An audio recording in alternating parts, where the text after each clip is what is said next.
Shadracom TV.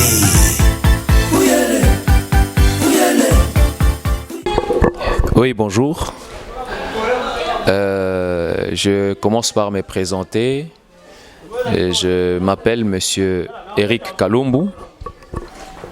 Je suis agent au ministère des Affaires foncières, attaché de bureau à la division de Mongafula.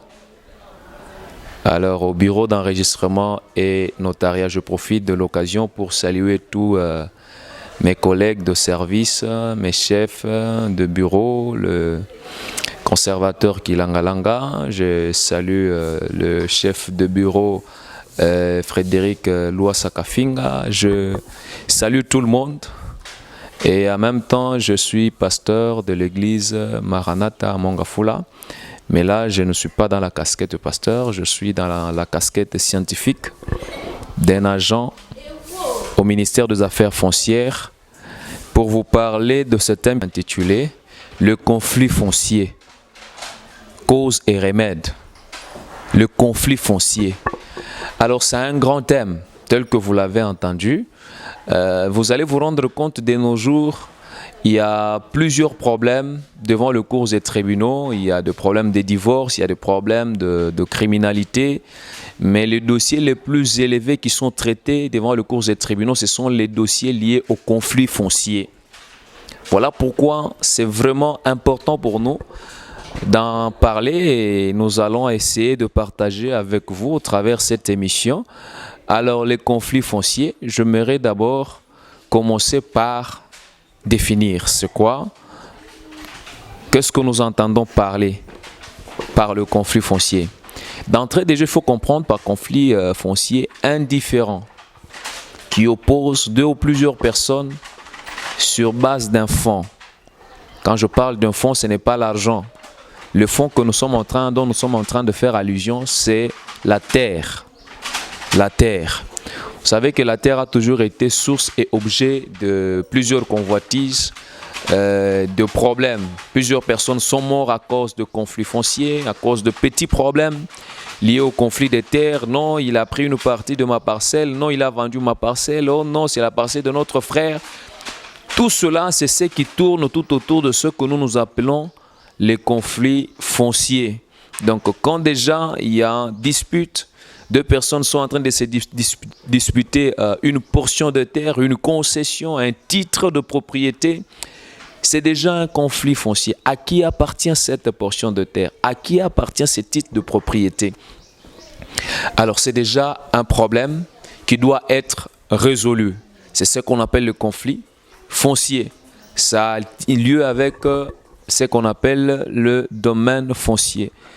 Voilà en ce qui concerne la petite définition. Shadracom TV.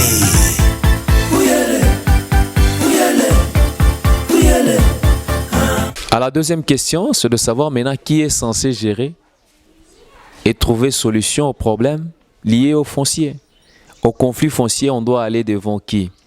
Alors déjà dans sa structure, quand vous allez aux affaires foncières, il y a un bureau spécial consacré au conflit. On appelle ça bureau du contentieux foncier. Quand vous allez devant ces bureaux, c'est là qu'on va chercher à trouver par une longue procédure à savoir qui est le vrai propriétaire de la parcelle lorsqu'il y a déjà un conflit qui se crée. Mais il y a toujours moyen d'éviter des conflits parcellaires. Donc l'État congolais déjà avait octroyé la gestion du domaine foncier à un ministère qu'on appelle le ministère des Affaires foncières. Ce ministère aussi est très bien structuré. Il y a un secrétariat général qui a aussi subdivisé plusieurs divisions selon le recoin.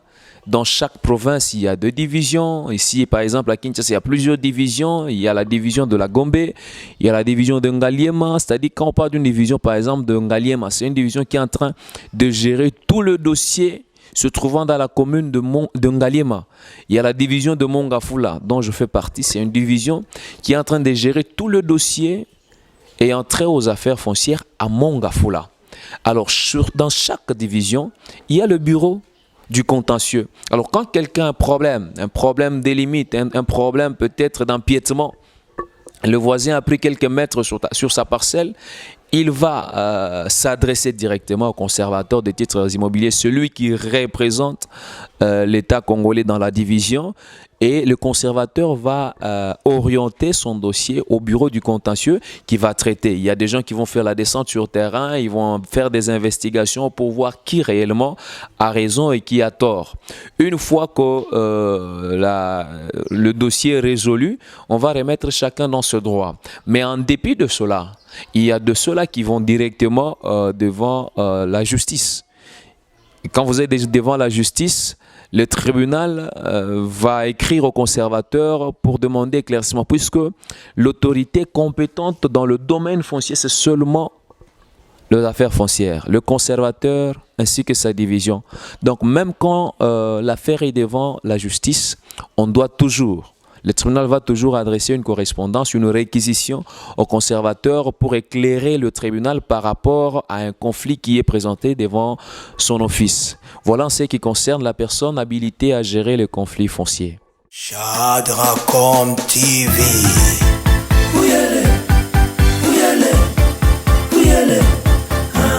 Une autre question nous est posée de savoir que faire pour sécuriser sa parcelle, sa concession. C'est très simple. On va y arriver par là maintenant de causes des conflits, c'est ça même le thème central. Mais que faire pour sécuriser votre parcelle? De partout vous nous suivez, vous êtes dans la diaspora, à l'intérieur, partout.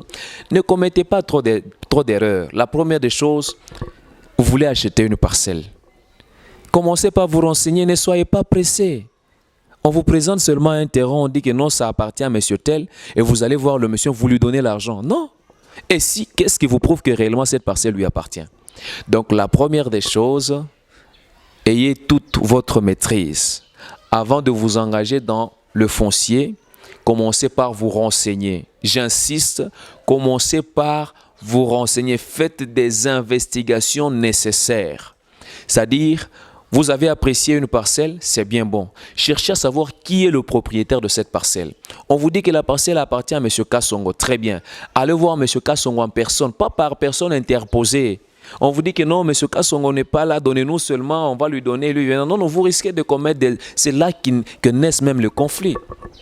Commencez par voir M. Kassongo, le soi-disant propriétaire de la dite parcelle. Posez-lui toutes les questions de droit tout comme de fait. Il est propriétaire de cette parcelle sur base de quel titre? Depuis quand? S'il faut même poser la question au voisin, posez, puis c'est l'argent que vous allez dépenser.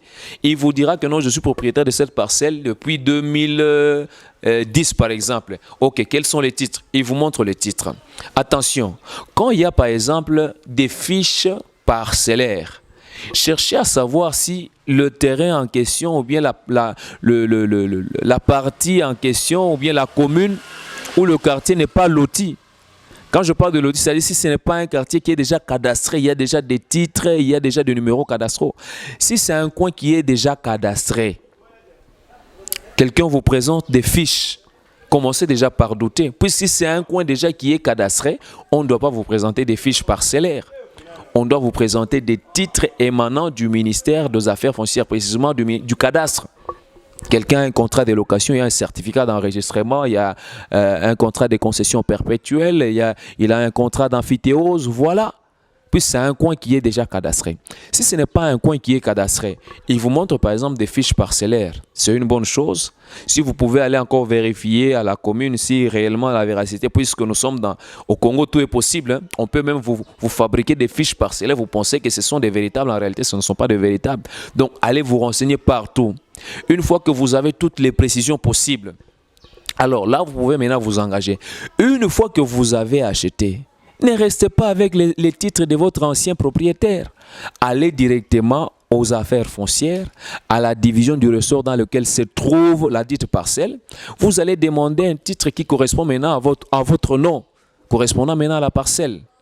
Vous allez demander un contrat de location si le terrain est encore vide, un certificat d'enregistrement si la mise en valeur est déjà suffisante. Une fois que vous avez un titre à votre nom, vous avez une petite garantie. Il y a des gens, il a une parcelle et il laisse ça comme ça, il prend le document qu'on lui a donné et il verse ça seulement quelque part. Non. Donc prenez tout votre temps de vous renseigner. On ne peut pas vous vendre un terrain seulement avec un simple acte de vente, messieurs. soyez quand même sérieux. Donc, à chaque fois que vous voulez faire quelque chose, renseignez-vous. Vous pouvez contacter un avocat qui va venir. Si quelqu'un, par exemple, vous brandit un contrat de location, prenez juste le numéro cadastral. Vous venez avec ça aux affaires foncières. Vous posez la question aux affaires foncières. Il y a un bureau des archives. Vous donnez le numéro. Vous dites que non, je vais acheter la parcelle ayant ce numéro comme titre. Les archives vont prendre le numéro, il va vérifier et il vous donnera toutes les identités du propriétaire. Vous allez vérifier si ça correspond au nom de celui qui veut vous vendre. Donc la parcelle est en bonne et due forme. Allez faire votre contrat, votre achat. Donc vous avez votre terrain. Tâchez à tout prix à le sécuriser. Vous avez votre titre, cherchez aussi à mettre en valeur votre terrain et ainsi de suite. Quand vous renseignez, vous voyez qu'il y a encore des zones d'ombre. Ne vous engagez pas, c'est votre argent. Allez chercher ailleurs. Vous arrivez quelque part, vous voyez déjà, on vous dit que cette parcelle n'est pas à vendre. C'est qu'il y a déjà des conflits. Vous arrivez sur un mur, on écrit déjà dossier sous RMP, numéro 14, tout ça. Vous voyez que ce sont des numéros d'un dossier qui a été déjà ouvert devant le cours des tribunaux. Vous voulez seulement vous y engager. Non, non. Et quand vous allez perdre de l'argent, vous allez dire, oh, première dame, venez voir le dossier. C'est non-sens. Donc, tout doit commencer par là. Prenez votre temps, c'est votre argent. Renseignez-vous et après, vous allez vous engager. Chadracom TV.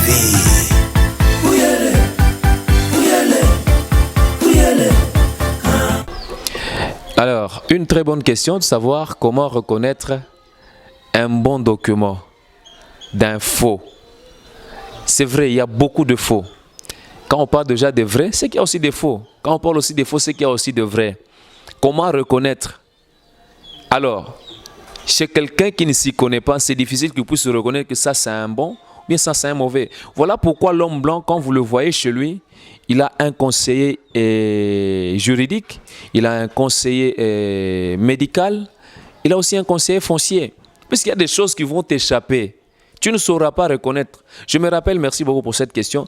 Une fois, on était parti voir quelqu'un, on lui dit de présenter ses titres. Et il nous dit avec orgueil que non, j'ai mes titres, j'ai mes documents, tout ça. Et quand il fait sortir ces documents, c'était quelque chose, un bidon, un document bidon. Il n'y avait même pas de signature, il n'avait rien. On avait juste rempli ses identités, tout ça. On lui a remis. Même pas la signature du conservateur. Et il s'est dit, oui, j'ai un document, j'ai un titre. Et quand on lui a fait voir la réalité des choses, il s'est tenu les mains sur la tête. Mais c'était trop tard. Heureusement que sa parcelle a été prise. Une partie avait déjà été prise. Pourquoi? Puisqu'il était dans l'ignorance. L'ignorance est en train de tuer. Ce qu'il faut faire, c'est que vous avez un titre comme ça. Quelqu'un vous brandit un titre. Vérifiez d'abord, est-ce que son nom est mentionné dans ce titre? C'est la première des choses. Prochainement, je viendrai avec des documents pour vous montrer des preuves à l'appui. Ce qu'il faut voir dans un titre. Il y a son nom, c'est très bien. Le nom du conservateur, est-ce qu'il est mentionné? Est-ce que le conservateur a signé? Est-ce que le comptable a apuré? Est-ce qu'on a donné tous les détails? Tout. Est-ce qu'il y a des numéros qui sont mentionnés là? Chaque contrat de location, chaque titre de propriété émanant de service des affaires foncières a toujours eu des numéros. Il y a des numéros, il y a tout, il y a des cachets, il y a des empreintes, toutes ces choses-là. Alors, quand vous n'êtes pas mieux placé pour en savoir, cherchez quelqu'un, contactez quelqu'un et il peut être votre conseiller foncier. Dans des cas comme ça, vous l'appelez, vous voulez acheter quelque chose, vous y allez avec lui, il va vérifier en votre place. Et une fois qu'il vous dit, OK, c'est feu vert, vous achetez. Donc, cherchez quelqu'un qui est mieux placé et l'arrogance tue. Voilà pour ce qui est de cette question. Chadracom TV.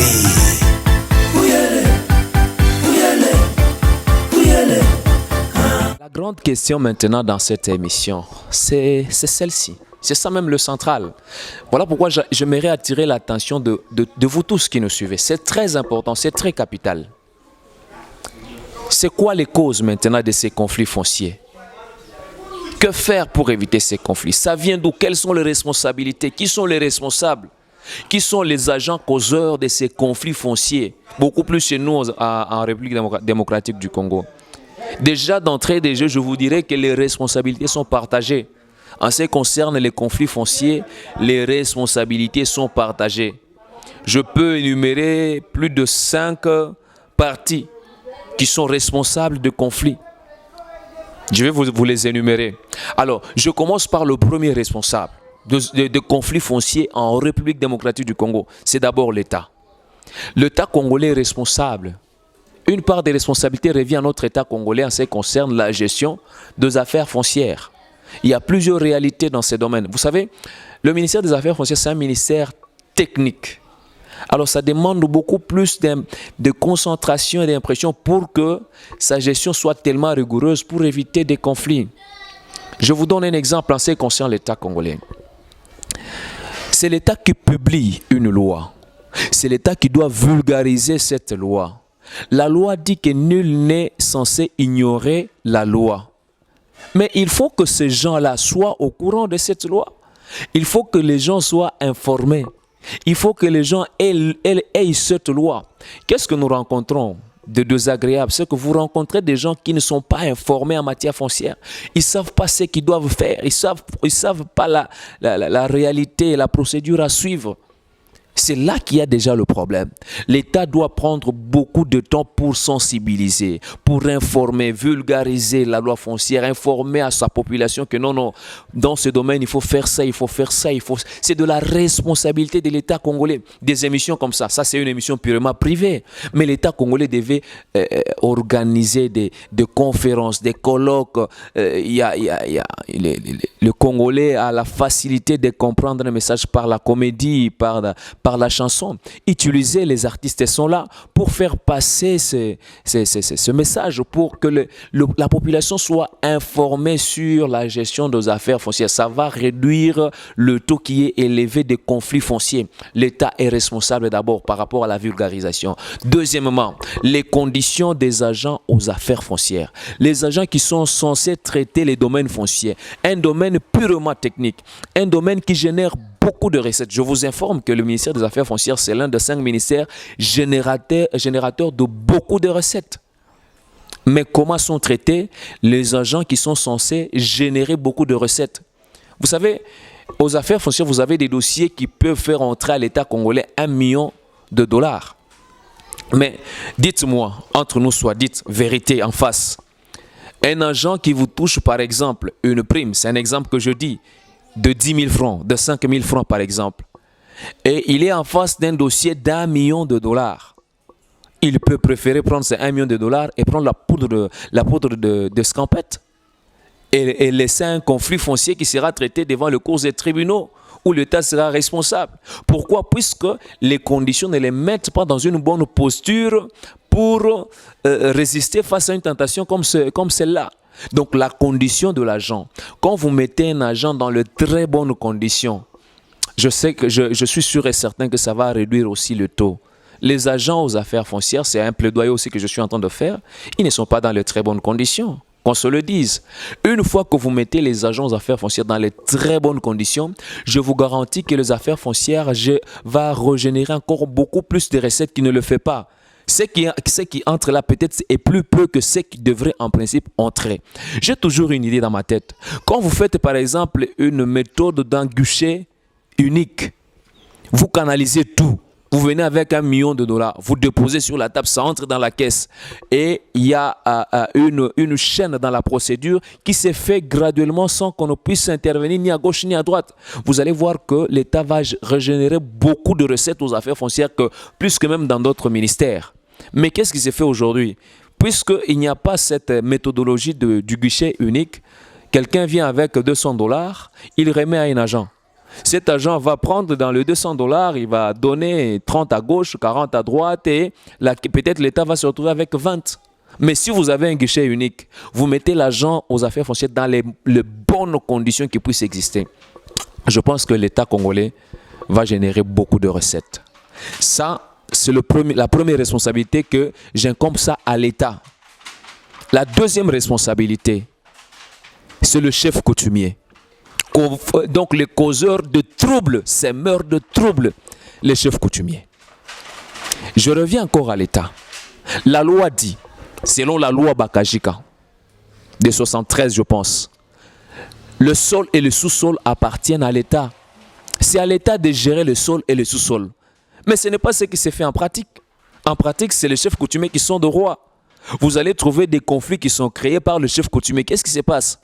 Bon, s'il pouvait être ne fût-ce qu'organisé, on ne pouvait pas on ne pouvait pas les citer parmi les responsables, les causeurs des conflits fonciers.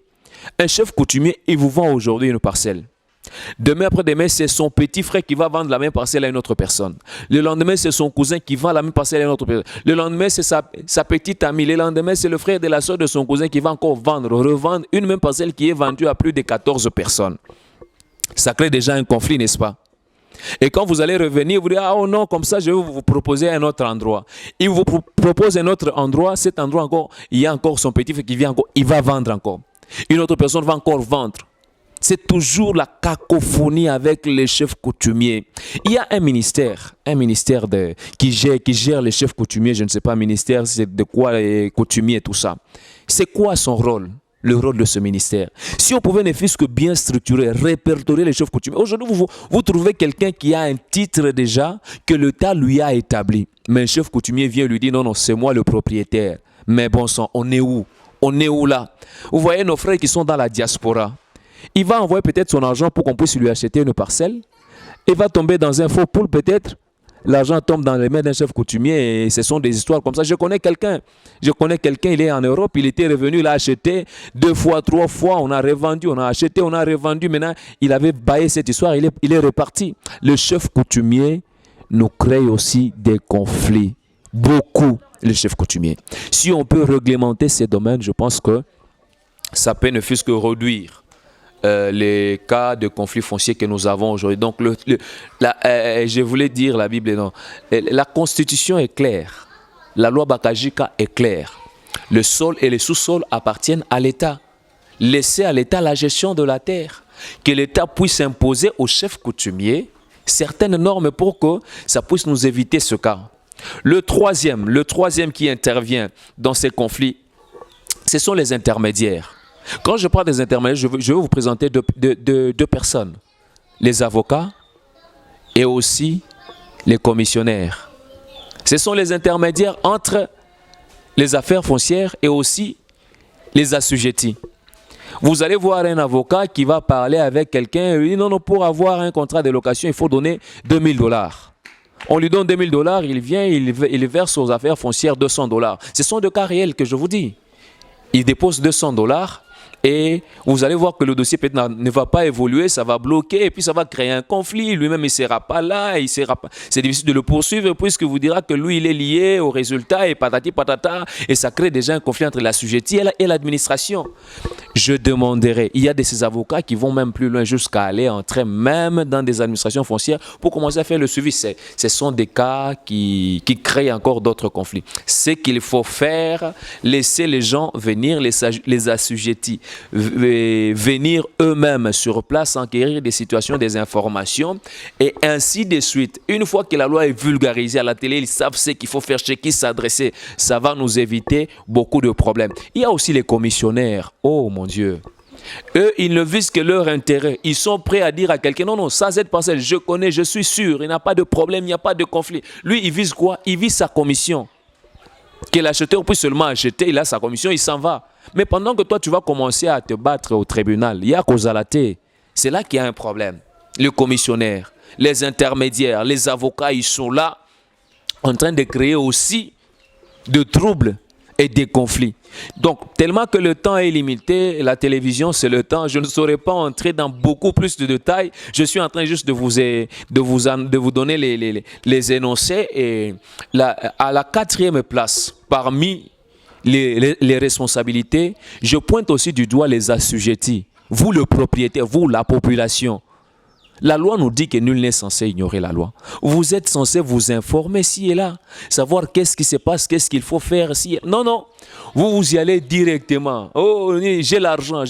Tu vas acheter quelque chose et puis après tu vas commencer à réclamer, à pleurer. Oh, on m'a enroulé, on a fait ceci. Non, cherchez à vous informer. Une fois que vous êtes informé, venez et voir les personnes habilitées pour vous orienter.